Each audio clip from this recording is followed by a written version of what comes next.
تعطیلات میں بچوں کی تربیت، ڈاکٹر بشرا تسنیم۔ آج کے عدیم الفرصت دور میں اگر خوش قسمتی سے فرصت کے کچھ لمحات میسر آ جائیں اور اہل خانہ مل جل کر کچھ وقت گزار سکیں تو بلا شبہ یہ اللہ تعالیٰ کی کسی نعمت سے کم نہیں۔ اسی بات کی اہمیت کے پیش نظر نبی کریم صلی اللہ علیہ وسلم نے فرمایا، مصروفیت سے پہلے فرصت کو غنیمت جانا۔ لہٰذا نبی کریم صلی اللہ علیہ وسلم کے اس ارشاد کے مطابق فرصت کو غنیمت جانتے ہوئے فرصت کے ان لمحات کو بہترین انداز میں صرف کرنا چاہیے۔ بالخصوص انفرادی اصلاح، گھر کے ماحول کی بہتری، بچوں کی تربیت اور کردار سازی کے لیے باقاعدہ منصوبہ بنا کر ایک مربوط پروگرام ترتیب دینا چاہیے۔ ہمارا حال یہ ہے کہ ہم فرصت کے لمحات کی صحیح معنوں میں قدر نہیں کرتے۔ ملک کے بعض حصوں میں ہر سال گرمیوں کی اور بعض علاقوں میں سردیوں کی طویل چھٹیاں آتی ہیں۔ ان کی آمد جہاں طالب علموں، اساتذہ اور تعلیمی اداروں کے کارکنان کے لیے باعث مسرت ہوتی ہے، وہاں گھر کی خواتین کی ذمہ داریوں میں بھی اضافہ ہو جاتا ہے اور وہ اس قیمتی وقت کو کما حقوق استعمال نہیں کر سکتی اور نہ ہی ان دنوں ہی سے فیضیاب ہو پاتی ہیں۔ چھوٹے بچوں کی مائیں اور خصوصاً لڑکوں کے والدین ذہنی دباؤ کا شکار رہتے ہیں۔ اس ضمن میں چند عملی نکات پیش خدمت ہیں۔ پہلا مرحلہ شب و روز کے لیے نظام الاوقات کا تعین ہے۔ نبی کریم صلی اللہ علیہ وسلم کے فرمان کے پیش نظر کہ صبح کے وقت میں برکت ہے، اپنے دن کا آغاز نماز فجر سے کیجیے۔ نماز فجر کے بعد ہی سے دن بھر کی سرگرمیوں کا آغاز کیجیے۔ یہ بہترین اور بابرکت وقت سونے کی نظر نہ کریں۔ عام طور پر تعطیلات کا آغاز ہوتے ہی بچوں کا رات کے وقت جاگنا اور صبح دیر سے اٹھنے کا معمول بن جاتا ہے، جو کہ نامناسب اور خلاف فطرت ہے۔ اس میں میڈیا کا کردار بھی نمایاں ہے کہ لوگ رات گئے اسے دیکھنے میں مصروف رہتے ہیں۔ اللہ تعالیٰ نے رات آرام و سکون کے لیے اور دن کام کے لیے بنایا ہے، اس لیے والدین خود عملی نمونہ پیش کریں۔ بچوں کی عمر، تعلیم، مصروفیات کو مد نظر رکھ کر بچوں سے مشاورت کر کے سونے کے اوقات کا تعین کر لیا جائے اور اس پر کاربند بھی رہا جائے۔ رشتہ دار بہنوں بھائیوں کے سامنے اس بات کا اظہار نہ کریں کہ لمبی چھٹیاں ہو گئی ہیں، اب تو ہر وقت بچے سر پر سوار رہیں گے۔ اگر اپنے بچوں کا استقبال ان جملوں سے کریں گی تو آپ کے اور بچوں کے درمیان پہلے دن ہی دوری پیدا ہو جائے گی اور وہ وقت جو آپ کے حسن استقبال سے بچوں کے دلوں میں بہار لا سکتا تھا ضائع ہو جائے گا۔ بچوں کے ساتھ مل کر ہر ہفتے کا پروگرام ترتیب دیجیے۔ ان کے ذہن اور دلچسپیوں کے مطابق ذمہ داریاں بانٹ دیجیے۔ فون پر گھنٹوں گفتگو میں مصروف رہنا وقت کا ضیاع اور بچوں کی حق تلفی ہے، جب آپ کی سب سے قیمتی متاع اور خزانے آپ کے سامنے موجود ہیں، جن کی حفاظت و نگہبانی پر آپ کے مستقبل یعنی اخروی زندگی کی کامیابی کا دار و مدار ہے، تو اس خزانے کو ضائع کیوں کریں؟ جس گھر میں جتنے بچے ہیں، یقین جانیے اتنے ہی حل طلب پرچے موجود ہیں۔ اس وقت ان پرچوں میں بہترین گریڈ حاصل کرنے کا کام دنیا کے سب کاموں سے زیادہ اہم ہے۔ فجر کی نماز کے لیے اٹھنے پر انعام دیا جا سکتا ہے۔ ایک بھائی یا بہن کی فجر کے وقت اٹھانے کی ذمہ داری لگائیے اور پھر اس کو تبدیل کرتے رہیے تاکہ سب کو ذمہ داری کا احساس ہو اور ایک دوسرے کے درمیان مروت اور نیکی میں تعاون کا جذبہ پیدا ہو۔ ایک دوسرے کا حفظ قرآن سن لیں، چاہے 2 آیات ہی کیوں نہ ہوں۔ اجتماعی مطالعے کی ایک مختصر نشست بھی ہو سکتی ہے، جس میں چند آیات کی مختصر تفسیر، ایک حدیث کا مطالعہ یا اسلامی لٹریچر سے کچھ انتخاب کیا جا سکتا ہے۔ عملی رہنمائی کے طور پر روزمرہ کی دعائیں، نماز اور اس کا ترجمہ، نماز جنازہ، مختصر صورتیں وغیرہ تھوڑی تھوڑی کر کے یاد کرائی جائیں۔ گھر کے افراد کے ساتھ آج کے ایجنڈے پر بات ہو۔ سب اپنی اہم مصروفیات کے بارے میں دوسروں کو آگاہ کریں۔ اپنے کام کے سلسلے میں ایک دوسرے سے مشورہ طلب کریں اور تعاون کی پیشکش کریں۔ نبی کریم صلی اللہ علیہ وسلم کے اس ارشاد کے پیش نظر کہ جس کا آج اس کے کل سے بہتر نہیں، وہ تباہ ہو گیا، گزشتہ کل کا جائزہ بھی لیا جائے کہ اپنے آج کو گزشتہ کل سے کیسے بہتر بنانا ہے۔ اس طرح اپنا جائزہ و احتساب اور مشورہ دینے اور قبول کرنے کی تربیت بھی ہوگی۔ اگر چند منٹ بھی مل کر بیٹھیں گے تو اس کی برکت کے اثرات بہت جلد محسوس ہونے لگیں گے۔ نماز فجر ادا کر کے جلد از جلد سونے کی غیر فطری روایت نے انسانی روح کا حسن غارت کر دیا ہے۔ نماز فجر کے بعد سونا ناگزیر ہو تو بھی دوبارہ اٹھنے کا وقت مقرر کر دیا جائے۔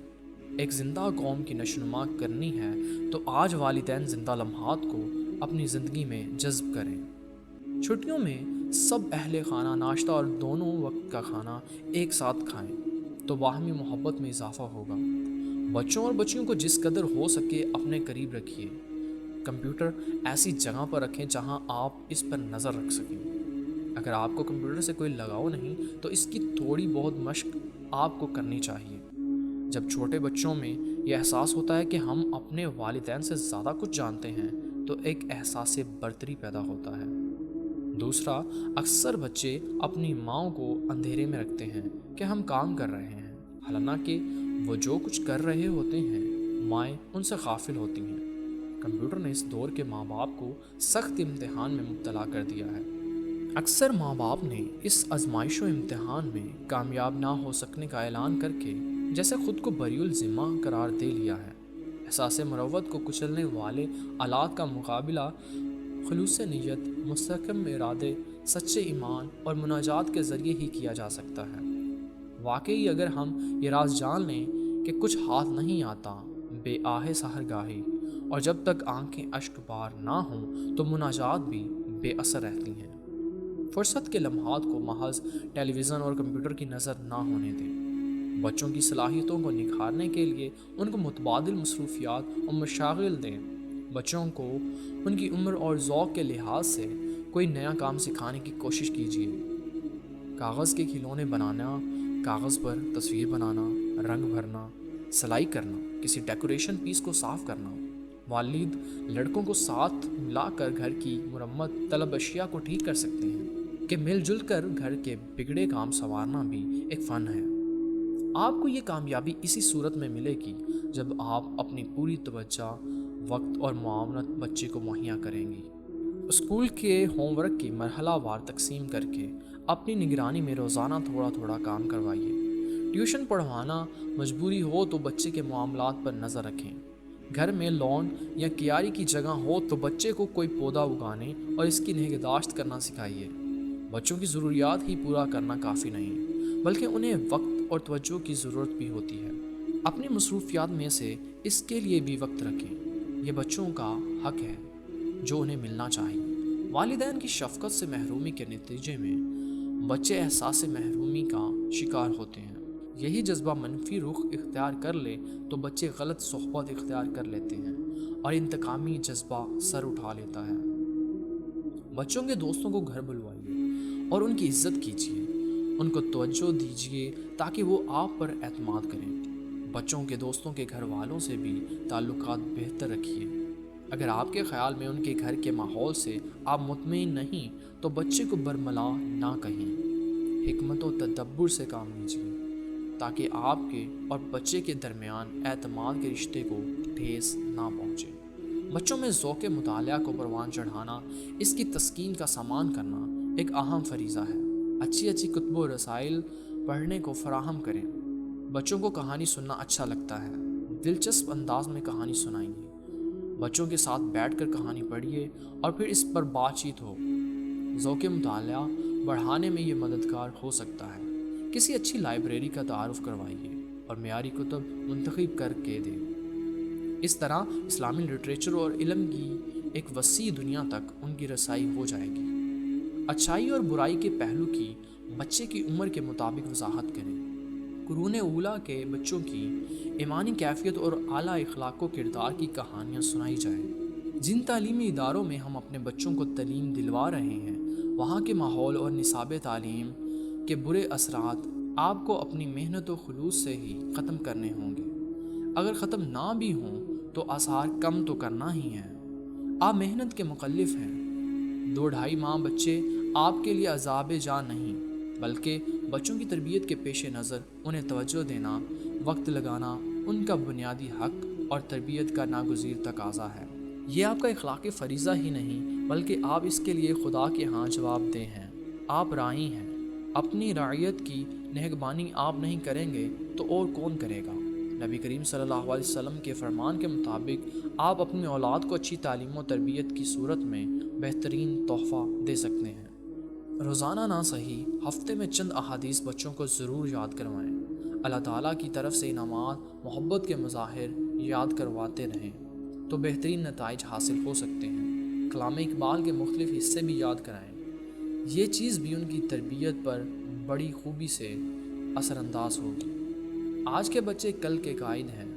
مستقبل کی قیادت کی تیاری کے پیش نظر گھر کی ذمہ داریوں کو بچوں میں تقسیم کر کے ان کی صلاحیتوں کا امتحان لیا جا سکتا ہے۔ مثلاً نوعمر بچوں کے ساتھ کبھی یہ تجربہ کر کے دیکھا جائے کہ ایک دن والدین گھر میں اپنی ذمہ داریاں اپنی جگہ اپنے بچوں کو سونپ کر خود بچے بن جائیں۔ بچوں کو باری باری ایک دن کی بادشاہت دے کر ان کے چھپے ہوئے جوہر کو سامنے لایا جا سکتا ہے، اور یہ ایک دلچسپ تجربہ بھی ہوگا۔ نوعمر بچوں کو جج بنا کر گھر میں چھوٹے موٹے خاکے کھیل کے طور پر پیش کیے جائیں تاکہ ان کو انصاف کرنے، فیصلہ کرنے کی تربیت دی جا سکے۔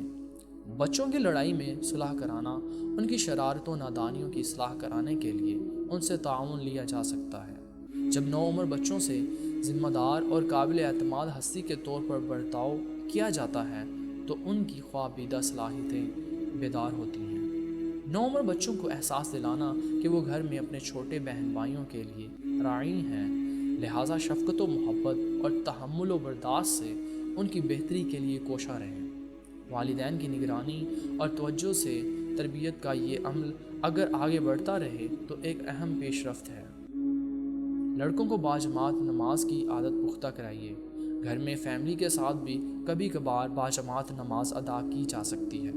جمعہ کے دن کو خاص اہمیت دینا، اہل خانہ کا مل کر سورہ کہف کی تلاوت کرنا باعث سے سعادت و برکت ہوگا۔ ہر فرد ایک رکوع کی تلاوت کر کے ثواب میں حصہ دار ہو سکتا ہے۔ جمعہ کی جماعت کے لیے سب اہل خانہ تیار ہو کر مسجد میں جائیں تو گھر میں صبح سے جمعے کی تیاری، نماز میں شرکت سے عید کا سماں بن جائے گا۔ اگر اہتمام سے کسی اچھے مقرر کے خطاب جمعہ کو سنا جائے تو جمعہ کی تربیتی اہمیت بھی اجاگر ہوگی اور دین کا فہم اور فکری غذا بھی میسر آئے گی۔ نیز ایک تسلسل سے ہفتہ وار تربیت کا عمل بھی جاری رہے گا۔ گھر میں یا گھر سے باہر بچوں کے اسلامی نغمے سننا اور اس میں ہم آواز ہونا آپس میں رفاقت اور محبت کی خوشی کو دو چند کر دے گا۔ اس سے بے تکلفی کا ماحول پیدا ہوگا۔ یہ ذہنی دباؤ کم کرنے کا ذریعہ بنے گا۔ کبھی کبھار بچوں کے ساتھ ان کی ذہنی سطح پر آ کر کھیل میں شریک ہونا، ان کی باتوں میں دلچسپی لینا، اپنے بچوں کے ساتھ کھیل میں مقابلہ کرنا، کبھی جیت کر کبھی بچوں سے ہار کر، دونوں کیفیات میں صحیح طرز عمل کی تلقین سے کھیل ہی کھیل میں بچوں کی جذباتی تربیت کے ساتھ ساتھ کئی غلطیوں کی اصلاح ہوگی۔ اگر صبح یا شام کے وقت بچے باقاعدہ کھیل کے میدان میں جا کر کھیل سکیں تو یہ بہت مفید سرگرمی ہوگی۔ نوعمر بچوں پر اپنے خیالات کو حاوی کرنا، اپنی پسند اور رائے کو زبردستی ٹھونسنا مناسب نہیں۔ دلیل سے بات کو منوائیے۔ یہ عمر اپنی صلاحیتوں کا اظہار چاہتی ہے۔ ان سے مشورہ لینا اور تحمل سے ان کا نقطہ نظر سننا ان کے اعتماد کو بڑھاتا ہے۔ کبھی ان کے مشورے اور رائے کے سامنے اپنی رائے چھوڑ بھی دینی چاہیے۔ بعض اوقات بچوں کے مشورے اور رائے کہیں بہتر ہوتے ہیں۔ ان کی نگاہ وہاں جاتی ہے جہاں بڑوں کی نگاہ نہیں جاتی۔ بچوں کے ذہن اور عمر کو مد نظر رکھ کر بھی معاملات کو جانچا جائے۔ بچوں کے ساتھ صبح اور شام کو اگر کہیں ممکن ہو تو کسی پارک میں، نہر کے کنارے یا ساحل سمندر پر پیدل چلنے کی عادت ڈالی جائے۔ فجر کے بعد کھلی فضا میں چہل قدمی کا لطف اٹھائیے۔ کائنات کے اس وقت کا حسن خالق کائنات کے قریب کرنے کا موجب ہوگا۔ بچوں کو کائنات پر غور و فکر کی دعوت دیجیے۔ طویل چھٹیوں میں والدین بچوں کو مختلف ہنر سکھا سکتے ہیں، مثلاً خوش خطی، مضمون نویسی، تجوید، آرٹ کے کچھ مزید کام، اور خواتین سلائی کڑھائی، کپڑوں کی مرمت، مہندی کے ڈیزائن وغیرہ سکھا سکتی ہیں۔ اپنے تجربات و مشاہدات کو آپس میں زیر بحث لایا جا سکتا ہے۔ بچے ہمارا مشترکہ سرمایہ اور ہمارا مستقبل ہیں۔ ان کو ادا کرنے کے لیے اجتماعی سوچ اور عمل کی ضرورت ہے۔ بچوں کو ہسپتالوں میں مریضوں کی عیادت کے لیے لے کر جانا، اللہ تعالیٰ کے شکر کا جذبہ پیدا کرنا اور دوسروں سے ہمدردی اور محبت کا اظہار کرنا سکھانا بھی ایک قابل ستائش عمل ہے، اس لیے کہ آج کے دور میں ہر کوئی اپنی دنیا میں مگن ہے۔ ایک گھر کے افراد بھی ایک گھر میں رہتے ہوئے ایک دوسرے سے دور ہیں۔ یہ رشتوں کے باہم تعلق و تقدس کے لیے زہر قاتل ہے۔ بچوں کی تربیت اور کھانے کے عمل میں ماحول بہت اہمیت کا حامل ہے۔ تزکیہ و تربیت میں دعوت دین کی سرگرمیاں بہت اہمیت کی حامل ہیں۔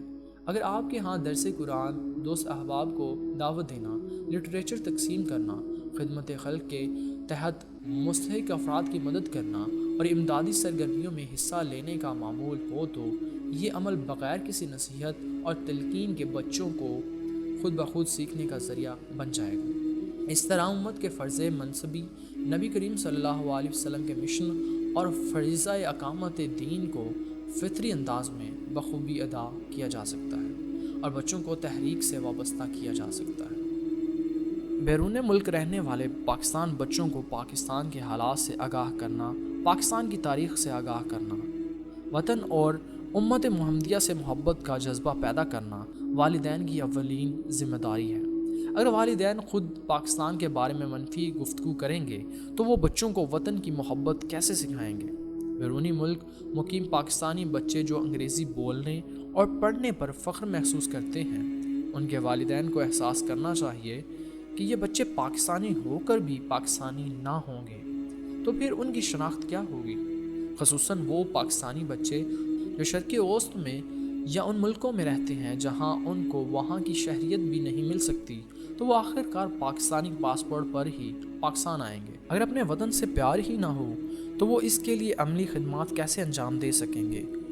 لہٰذا چھٹیوں میں ان والدین کو چاہیے کہ خاص طور پر اپنے بچوں کو پاکستان کے بارے میں ان کی ذمہ داریوں سے ان کو آگاہ کریں۔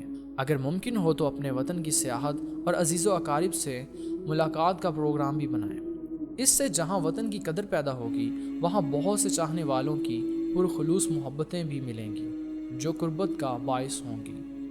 اگر والدین اپنے بچوں کے ساتھ چھٹیوں میں کسی تفریحی مقام پر جا رہے ہیں یا کسی رشتہ دار کے ہاں مقیم ہیں تو بھی یہ تربیت کرنے کا بہترین موقع ہے۔ اللہ تعالیٰ کے مظاہر رشتہ داروں کے حقوق کی اہمیت کا ساتھ ساتھ احساس دلایا جاتا رہے۔ جتنا سفر میں انسان سیکھتا اور سکھاتا ہے وہ گھروں میں ممکن نہیں ہوتا۔ ہر وقت کا ساتھ، کچھ نئے عوامل، سفر کے تجربات، بہت کچھ نیا دیکھنے کو ملتا ہے۔ چھٹیوں میں اسلامی تربیتی کیمپ بھی لگائے جاتے ہیں اور والدین وہاں بچوں کو بھیجیں اور بیرون ملک رہنے والے اور تربیتی ادارے اور ان کیمپوں میں پاکستان اور اردو زبان سے تعلق کا کوئی پروگرام ضرور رکھیں۔ گھر میں پاکستان کا تفصیلی نقشہ لٹکا کر رکھیں تاکہ بچوں کے ذہن میں ملک کا حدود اربع نقش ہو جائے اور مقامات کی پہچان ہو جائے۔ پاکستان اور سب سے پہلے مسلمان ہونے کا احساس والدین اور خصوصاً والدہ کا طرز عمل خود ہی بچوں میں اجاگر کر دے گا۔ بچوں میں اتنی ایمانی جرات پیدا کیجیے کہ وہ مسلمان ہونے اور پاکستان ہونے پر فخر کر سکیں۔ اندرونی اور بیرونی دشمنوں سے آگاہی دیجیے۔ اگر آج ہم نے پاکستان کے مفاد کے خلاف کچھ کیا ہے یا اپنی غیر ایمانی طرز عمل سے بچوں کو غلط تاثر دیا ہے تو اس غلطی کی اصلاح کیجیے۔ غلطی کرنا اتنا بڑا عیب نہیں جتنا بڑا عیب غلطی کو تسلیم نہ کرنا ہے۔ تسلیم کریں گے تو اصلاح ہوگی۔ اپنی اصلاح ہوگی تو بچوں سے کچھ کہنے کے لیے اپنے اندر اعتماد پائیں گے۔ والدین میں سے ہر ایک اپنے خاندان کے مزاج، ماحول، حالات کو سامنے رکھ کر چھٹیوں کو اپنے لیے یادگار بنا سکتا ہے۔ مسلمان ہیں، مسلمان گھرانہ ہے تو اس کو عملی طور پر ثابت بھی کرنا ہوگا۔ حسن نیت اور خلوص سے بھرپور کوشش کرنے والوں کو ہی اللہ تعالیٰ کی مدد حاصل ہوتی ہے۔ آخرت میں وہ مسلمان والدین ہی اس اجر عظیم کے مستحق ہوں گے جنہوں نے اولاد جیسی نعمت کو ضائع نہیں کر دیا ہوگا بلکہ پوری ہوش مندی اور شعور سے داعی کی ذمہ داریاں نبھائی ہوں گی۔ سورہ انفال میں ہے، جان رکھو کہ تمہارے مال اور تمہاری اولاد حقیقت میں سامان آزمائش ہے اور اللہ تعالیٰ کے پاس اجر دینے کے لیے بہت کچھ ہے۔ آج ہی عزم کیجئے، پروگرام مرتب کیجئے، چھٹیوں کے ہر دن کو ایسا بنانا ہے کہ وہ گزرے کل سے بہتر ہوں۔ ایک نئے جذبے سے بچوں کے ساتھ دوستی محبت کا رشتہ استوار کیجئے، اپنے لیے، امت مسلمہ کے لیے، اللہ کی رضا کے لیے، اپنی آخرت سنوارنے کے لیے۔